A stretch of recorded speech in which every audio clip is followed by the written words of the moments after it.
Summer was just a reprieve from the lockdown. And it was only a partial reprieve, of course. Pubs never fully reopened, and we still have to make do with all of this ridiculous Orwellian social distancing. The second lockdown appears to be well and truly on its way. And if the globalists are to bring humanity to its knees, such that people will beg for the vaccine as the heralded solution, then the second lockdown will have to be much more draconian than the first one.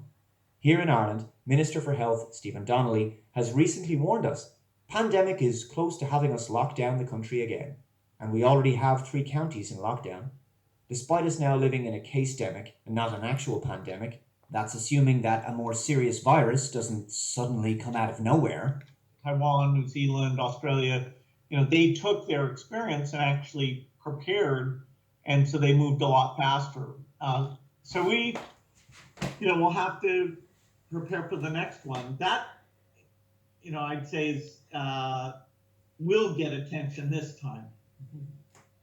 The idea of a bioterrorist attack is kind of the nightmare scenario because they're a pathogen with a high death rate would be picked. Now, the good news is, I'm not trying to depress you, it's tough enough. Too late. Now. Too late. Most of the work we're going to do to be ready for pandemic 2, I call this pandemic 1, most of the work we'll do to be ready for that are also the things we need to do to minimize the threat of bioterrorism.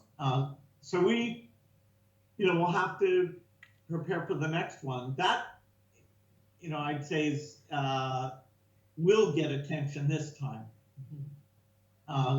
So we, we'll have to prepare for the next one. That, I'd say is will get attention this time.